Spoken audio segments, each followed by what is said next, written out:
In 1998, 4 years after the previous franchise entry, Scooby-Doo on Zombie Island was released on home video, rebooting and revitalizing the franchise, this time much darker. After all, research had found that both parents favored the Scooby character and that reruns of the original series on Cartoon Network and the like were mainly appealing to the older demographics. So why not age the characters up a little and have some stakes?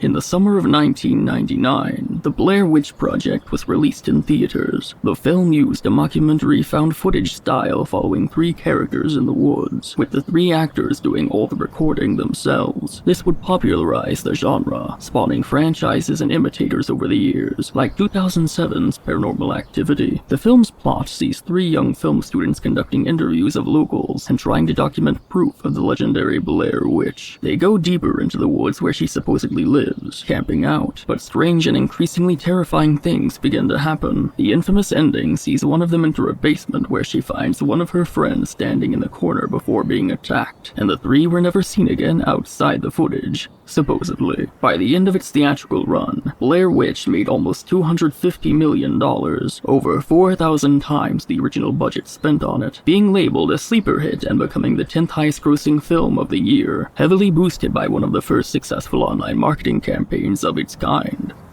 Later that year in October, Scooby-Doo and the Witch's Ghost was released on home video, a follow-up to Zombie Island with the same dark tone. For Halloween Day, the 31st of course, Cartoon Network aired a marathon of classic Scooby-Doo Where Are You episodes, and having been making special commercials and bumpers already, something new was produced that made this particular night a little more memorable. Casper, Chris Kelly, Larry Morris, and Steve Patrick, team members behind Cartoon Network promos at Turner Studios in Atlanta, Georgia, saw a trailer and pitched an idea using footage they went out and shot, with an added animated Daphne running from a monster against live-action footage filmed in the woods on a camcorder, directly spoofing the year's big horror hit, Blair Witch. The network agreed to let them write and direct this special on the condition that the animation would be usable on other promos for the network later, which they were happy to agree to, and the network of course would make good on that with those later promos. Having finally seen the film they were spoofing, and now able to utilize the popularity of these new films and their darker tone and older demographic, they brought back that voice cast of Frank Welker, Scott Innes, Mary Kay Bergman, and B.J. Ward as the gang for perhaps an even darker tale than before. This was supposed to be just another mystery in the woods. We were cocky. Why shouldn't we be? But then we got lost. In over our heads. Was the curse real? Maybe this time we shouldn't have meddled. We shouldn't have meddled.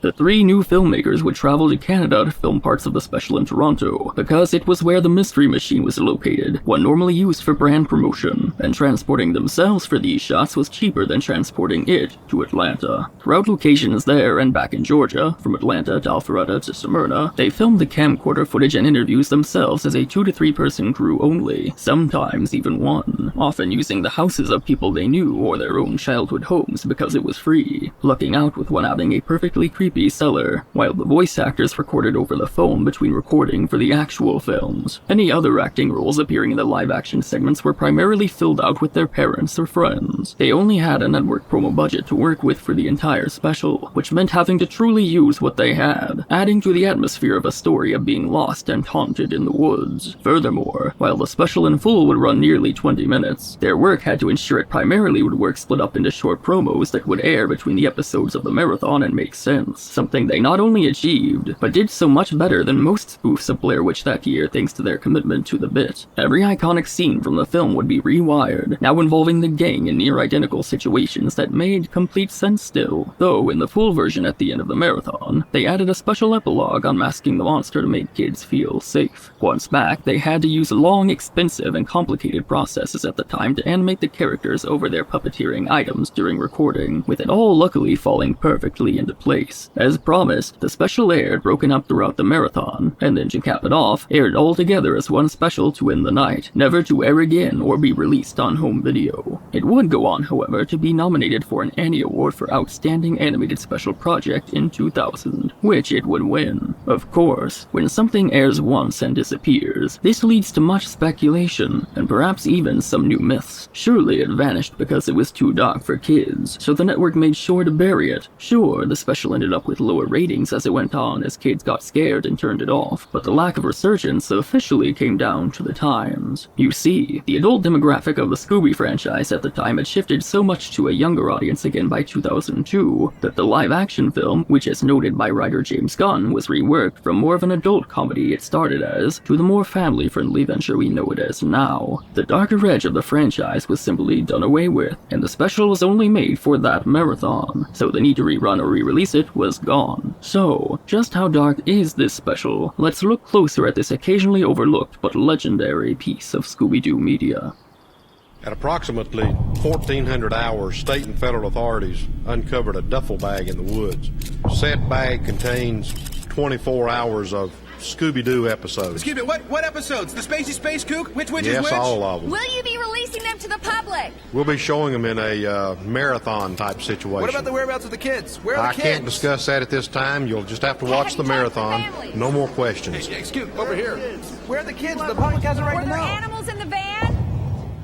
With so many fan edits of the bumpers out there, let us keep the official director's cut of the full special put together by the team, which is also what aired at the end of the marathon that Halloween night. We begin as we're told 4 teenage sleuths disappeared October 1999 with their Great Dane, just as the Blair Witch Project tells us it's a true story of found footage. The footage begins as Velma introduces herself, being the one to hold the camera for the majority, as she then pans to let the others do the same. That's Norville Rogers. It's Shaggy! Like nobody calls me normal. What's the matter, Norville?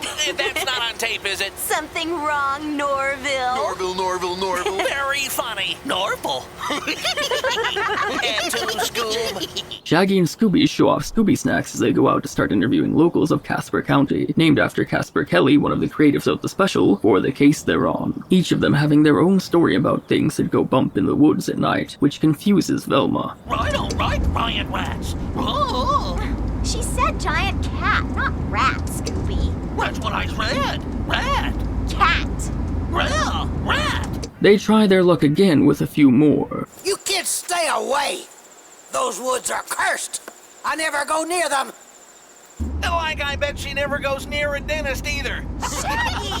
They start to make their way into the deep wood, and Shaggy starts to get concerned with how much more realistic it seems than usual. Deeper in the woods, they reach the cemetery where it all began. Velma tries to explain the local legend they're investigating, but Shaggy and Scooby do their best to overpower her. Night falls, so they begin setting up their tents for the night, though Velma insists on continuing to film. Well, I don't want to miss anything. Shut it off! They try to get settled for the night later, though Daphne gets annoyed at the crumbs in her sleeping bag. Velma tries telling a ghost story, though Shaggy reminds her they were all there for this one, and Scooby falls asleep before it's his turn for the next game. They hear something growling and become increasingly scared. Can't you two just go out there dressed up as surgeons and confuse the monster and tie him to an operating table? You guys do great with monsters. We're like in the middle of the woods. Where are we gonna find a gurney? I don't know. Improvise. Just like the findings in Blair Witch, once Daphne ventures out, she finds bizarre piles of Scooby snacks on the ground. Worse, they're stale. Shaggy isn't interested in haunted Scooby snacks, but that doesn't deter Scooby, who happily takes them, making Shaggy wonder if he tricked him. They try to find the van, but can't. My feet hurt. Well, is it our fault you wore high heels on a hiking trip? At least I try to look feminine. Velma continues to insist the map is taking them to the van, though Daphne says she's already said that hours ago as tensions rise and Fred asks if they're lost. Shaggy is even more confused to see how simple the map is. Things get heated as Daphne tries to get Velma to admit they're lost and Fred asks for the map back, but she doesn't have it. Shaggy and Scooby eventually admit they ate the map since it was useless anyway. Why is it you're the one who's always driving anyway? Oh, is that how it is? Well, listen here, Ms. Smarty Pants. Maybe if you chip in for gas every once in a while, you could drive. Yeah, gas money. What? What was that? Does anyone understand what this dog is saying? Like lay off, Scoob. Yeah.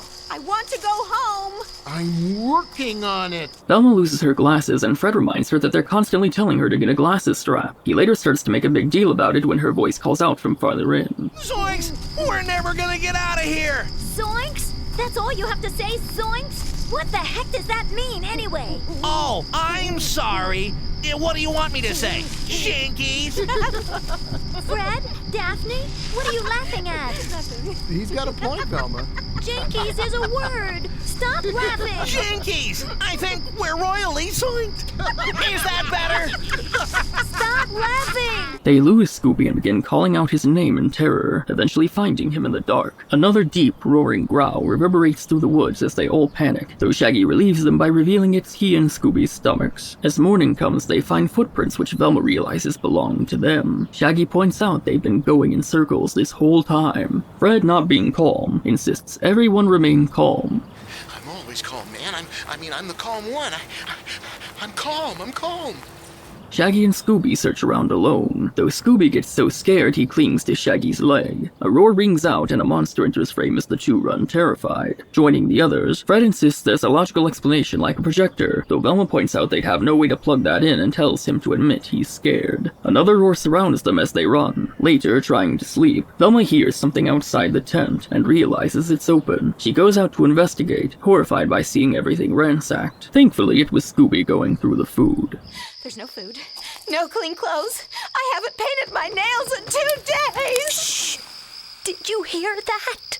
Another roar is heard and the girls rush back to the tent. Scooby-Doo? Is that you? Puppy power! Daphne, wait! Daphne, come back! Daphne, stop! It's just Scrappy-Doo! Daphne, what is it? What's wrong? I ripped my dress and my stockings and I've broken nails! I lost my scarf! It's my favorite one! Daphne starts screaming at Scooby about her damaged stockings when Fred hears Scrappy again and they try to hide. Velma bitterly says he probably wants to solve the mystery for them. Hiya, gang. Looks like there's a mystery to be solved. Hi, Scrappy. Scrappy, per usual, assures his uncle he's going to give the monster what's for, and knows Scooby will do the same. Unfortunately, Scrappy and Fred start to bicker, but they hear the monster again, so Scrappy chases after it. They leave Scrappy to it and try to find a way out without him. They then find a creepy old house that seems to be the source of the noises, and go inside where they find a radio. Velma turns it on to see if they're on the news, but some classic chase music is on instead, and the monster shows up on cue to chase them. Oh, I hate this part with the doors. Velma eventually gets chased where she finds herself in the basement, where she discovers Shaggy, just like the ending of Blair Witch. Shaggy, what are you doing in the corner? I'm scared, man! Like scared!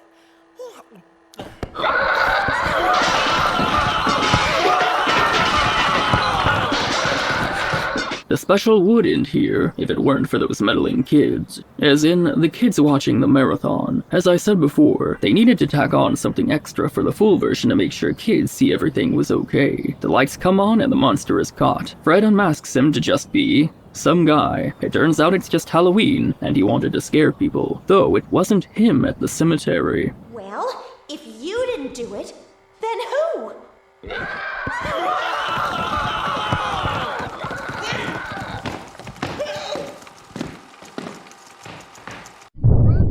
Was found beside a dirt road. Search parties have spent several days searching the woods and found hundreds of Scooby snacks, but no trace of the teenage sleuths have been found.